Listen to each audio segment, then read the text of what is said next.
পুরীর জগন্নাথ মন্দিরের সিংহদ্বারের সামনে দাঁড়িয়ে থাকা এই স্তম্ভটি আসলে কি, আর কেনই বা এটি মন্দিরের ঠিক সামনে রাখা হয়েছে?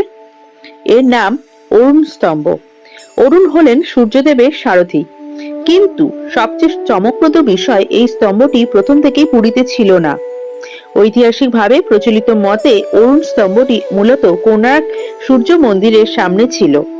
পরে এটি পুরীতে এনে জগন্নাথ মন্দিরের সিংহদ্বারের সামনে স্থাপন করা হয়। অরুণ যেহেতু সূর্যদেবের সারথি, তাই তার প্রতীকী উপস্থিতি সূর্য উপাসনার ঐতিহ্যকে স্মরণ করিয়ে দেয়। আর মন্দিরে প্রবেশের আগে ভক্তরা স্তম্ভের সামনে প্রণাম করে শ্রদ্ধা নিবেদন করেন। অর্থাৎ অরুণ স্তম্ভ শুধু একটি পাথরের স্তম্ভ নয়, এর সঙ্গে জড়িয়ে আছে কোণার্ক সূর্যদেব এবং জগন্নাথ মন্দিরের ইতিহাস।